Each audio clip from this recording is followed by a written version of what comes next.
Hello friends, how are you? My name is Rizwan Hafiz and today we are going to talk about a very important topic, that is transcription. In the previous video, I have talked about the structure of DNA and replication.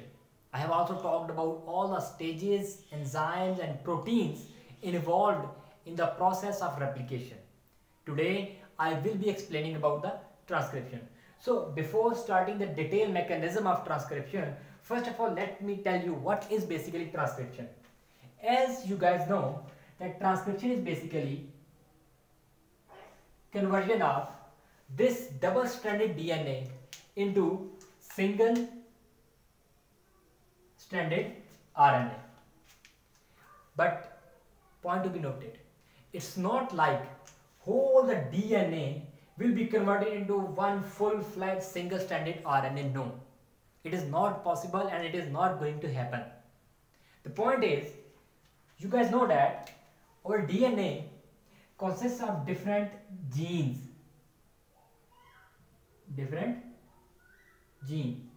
And every gene, each gene code for one specific protein. Each gene is responsible for one specific protein. Now this particular gene, this particular segment of DNA will be transcribed and it will be converted into one single-stranded RNA. So obviously the size of RNA will be very small as compared to DNA. So this gene will make its own RNA, this gene will make its own RNA. So only RNA will be made from the gene, not from the whole DNA. And this process, conversion of gene into RNA or the conversion of double-stranded DNA into RNA, is called as transcription. And different type of RNA can be found. This RNA can be ribosomal RNA. This RNA can be transfer RNA. And if this gene is protein coding gene, this RNA can be messenger RNA. Okay, and now next step is this messenger RNA will go out of the nucleus,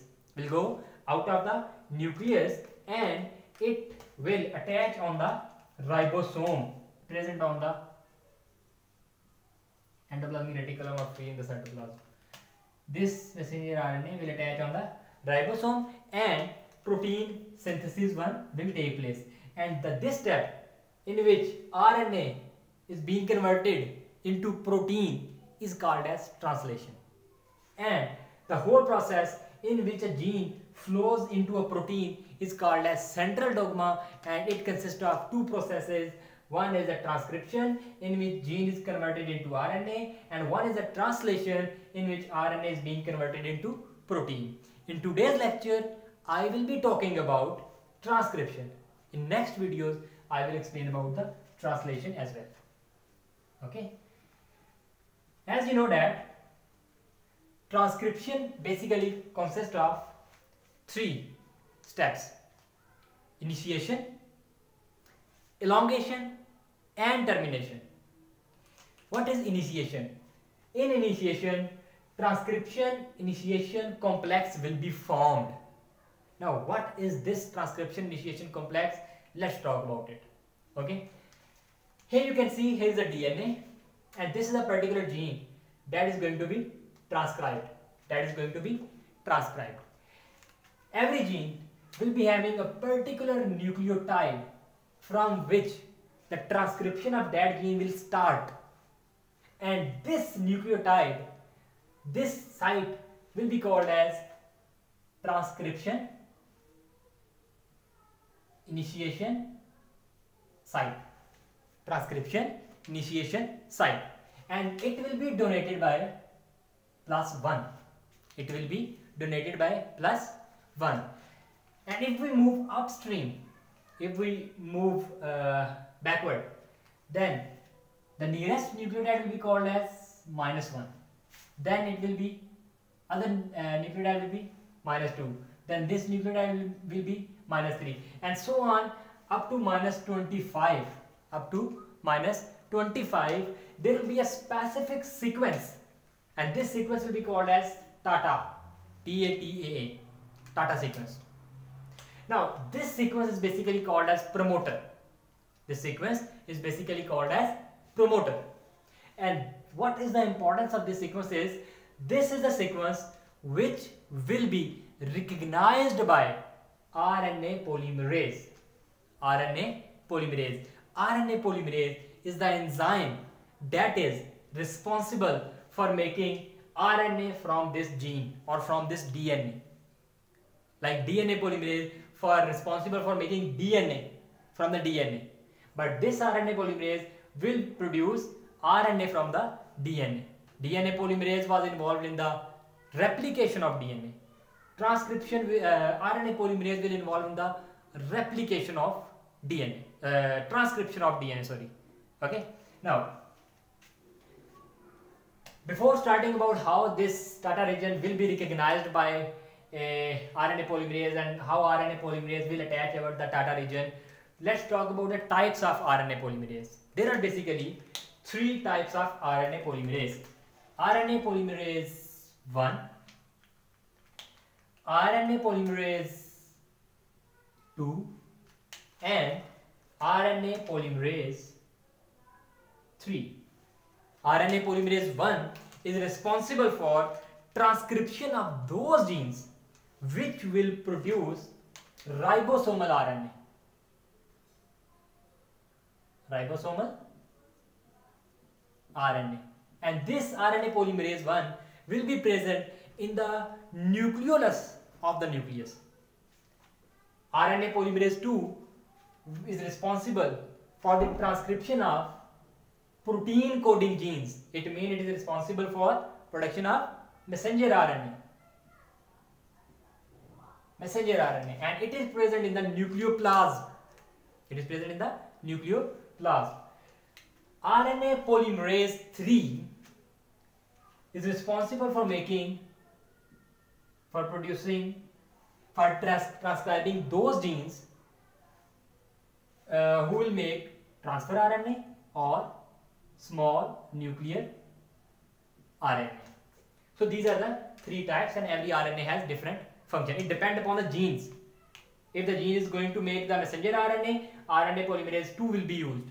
If the gene is going to produce the transfer RNA, RNA polymerase 3 will be used. If the gene is going to produce ribosomal RNA, RNA polymerase 1 will be used. So depending upon the gene, RNA will come and transcribe that particular gene. Clear? Okay. Now let's talk about how this Tata region will be recognized, and attached by the RNA polymerase. Here I am going to make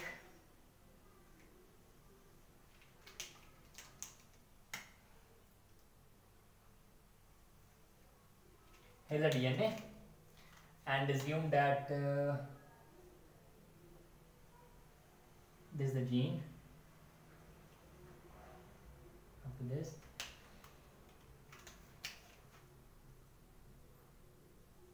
this is basically called as transcription initiation site. Okay, let's make some nucleotide as well for the better understanding. For example, this is A, this is T, this is G, C, this is G, this is C. So obviously against A there will be T against T, there will be A against C, there will be G against G, there will be C against C, there will be G, and there will be a kind of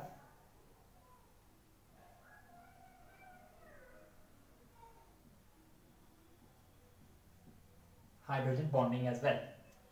Okay, now this is the transcription initiation site, and this is +1. Okay, this nearest nucleotide of upstream backward side, this will be -1, and this will be -2, and this will be -25 or -35 or -30, depending upon it, vary from organism to organism. And in some organism this Tata region is not present, they are Tata-less region. Okay, so they can start transcription without this Tata region. Okay, well, now what will happen? RNA polymerase cannot directly attach on this Tata region. It needs help of some other proteins It need help of some other protein, and those proteins are called as, yes, here is transcriptional factor. Transcriptional factor or transcription factor. Transcription factor. Now, the most important is transcription factor 2D. TF2D. T transcription, F factor, to mean that this protein is related to is linked with the RNA polymerase 2 enzyme, and D is the type of this transcription factor. So transcription factor 2D. Transcription factor 2D is basically complexed with, is attached with another protein, and the name of that protein is very interesting, Tata binding protein. Tata binding protein. So it means with the help of this Tata binding protein, transcription factor 2D will attach over the Tata region. So here we go. This is the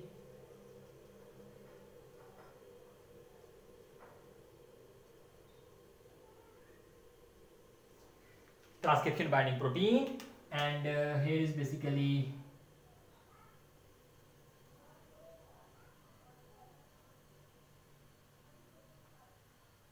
transcription factor 2D. Let me write Tata binding protein and transcription factor 2D has been attached. Okay. Now this bond between Tata binding protein and Tata will be further strengthened by another protein, and the name of this protein is, this transcription factor is transcription factor 2A. Then another transcription factor will attach over it, and this transcription factor will be called as transcription factor 2B.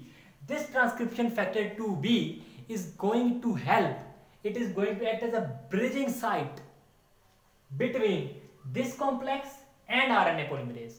So from one side, this protein will get attached with the RNA polymerase, and from other side, this protein will attach with this complex of transcription factors. So from one side, it will attach with the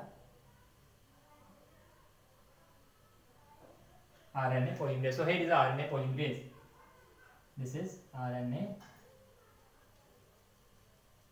polymerase. And let me draw very important.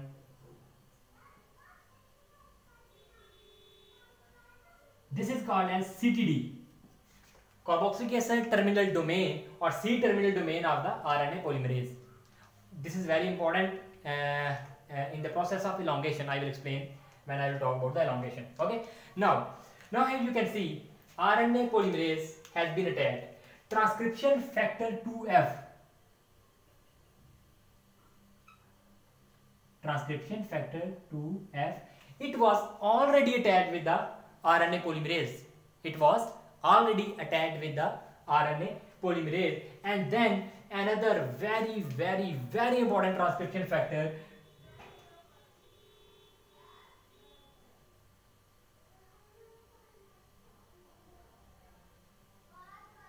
transcription factor 2H. It will come and it will also attach with the RNA polymerase. It will also attach with the RNA polymerase enzyme. Now you can see all the transcription factor and RNA polymerase has attached, and they have made a complex, and this complex is basically called as transcription initiation complex, and this is the basically initiation of, this is all about the initiation of transcription. Now let's talk about the elongation. Well, I have explained that this transcription factor is very important. Transcription factor 2H. Why? Because transcription factor 2H is going to perform two very important functions. The first one is that it will act like a kinase enzyme. And you know that what are kinases? Kinases are those proteins, those enzymes which will add phosphate group to other protein, which will cause a phosphorylation of other protein. So first of all, this transcription factor 2H, it will act as a kinase, and it will cause the phosphorylation of this CTD, C-terminal domain of RNA polymerase. This is a part of RNA polymerase. It will cause the phosphorylation of CTD of RNA polymerase. And when there is a phosphorylation, you know what is going to happen? There will be a conformational change in this RNA polymerase, and all these transcription factors, they will detach. They will detach. Other than transcription factor 2H and transcription factor 2F, all these transcription factors, they will detach from the RNA polymerase, and RNA polymerase is free to move along the gene. Is free to move along the gene. Clear? So this is the first advantage of this transcription factor 2. Another thing which transcription factor 2H is going to perform is that it will act like a helicase. In the replication, I have explained the role of helicase. That helicase will break these hydrogen bonds that are present between two strands, that are present between nucleotides of two strands. These bonds will be broken down with the help of helicase enzyme, and RNA polymerase will keep on moving. Remember one thing, RNA polymerase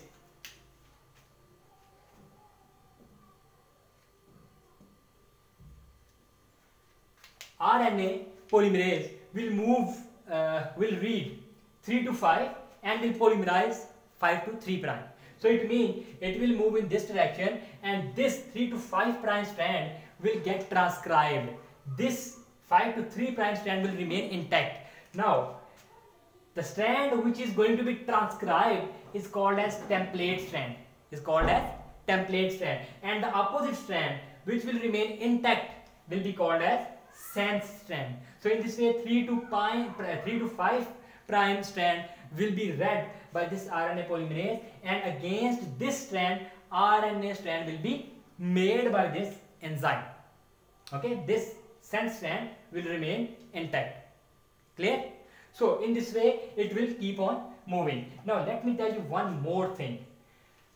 Now RNA polymerase is moving, and from this transcription initiation site, it will start a process of transcription. It will start adding against A.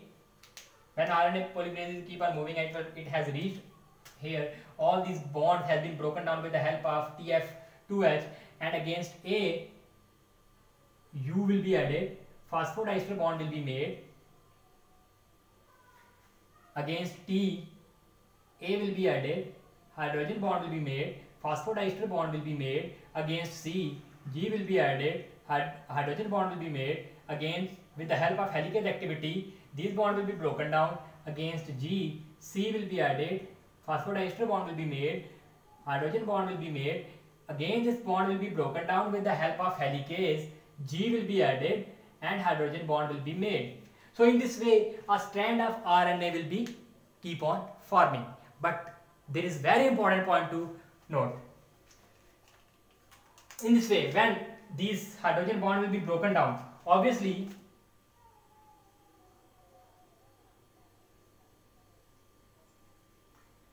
RNA polymerase has reached up to there, and these bonds have been broken down, and there a transcription bubble will be formed. It is looking like a replication bubble, but it is not the same. The point is, during replication, please focus on this point. This point is very important. I am talking about the replication bubble. Here you can see, in the replication bubble, this is the replication bubble. These are the replication fork, and DNA polymerase move in both the direction. Okay. Now what happened? Both of these strands are getting away from each other, and the replication bubble is getting bigger and bigger. From this side as well, replication bubble is getting bigger and bigger. Why these both strands are not coming back to the original position? Because another complementary strand, a daughter strand, has been formed between both these strands, and now both of these two strands cannot get attached. They cannot come back to the original position. These parent strands, now they cannot make bond with each other again. But in transcription process, the size of replication will not keep on increasing. it will remain uniform throughout the process of transcription. Why? Because, listen this point, please, it's very critical. Now look, here is the RNA strand and this is the DNA polymerase. It is keep on adding the nucleotide and RNA is being formed. Now what will happen as the RNA polymerase will move ahead? What will happen? The attraction between these two DNA strands is greater than the attraction, the affinity between DNA and RNA strand. So what will happen? This DNA strand will love to make bond with each other instead of bond with the RNA. So the bond between these nucleotides will be broken down and RNA will come out and both these strands will join again. Both these strands will join again in this way. Okay. Now here you can see the from the back side of the RNA polymerase, both the strands will keep on joining, and from the front side of the RNA polymerase, new bonds will be broken down with the help of helicase activity of transcription factor 2F. So from the one side bond is being made between two DNA strands, and from the front side bond is being broken down between two DNA strands. So in this way the size of the replication bubble will remain throughout the process of transcription. Throughout the transcription, the size of this transcription bubble is approximately 25 base pair, 25 nucleotide mostly. Okay. So in this way, RNA transcription bubble will remain of same size throughout the process of transcription, and it will keep on moving until the transcription terminates. Now, how the process of termination will take place? It is quite different from the termination in prokaryotes. Okay, and this will be explained in the later video because it needs some time. So I will explain termination in a separate video in the next video. Please stay with me. Thank you so much.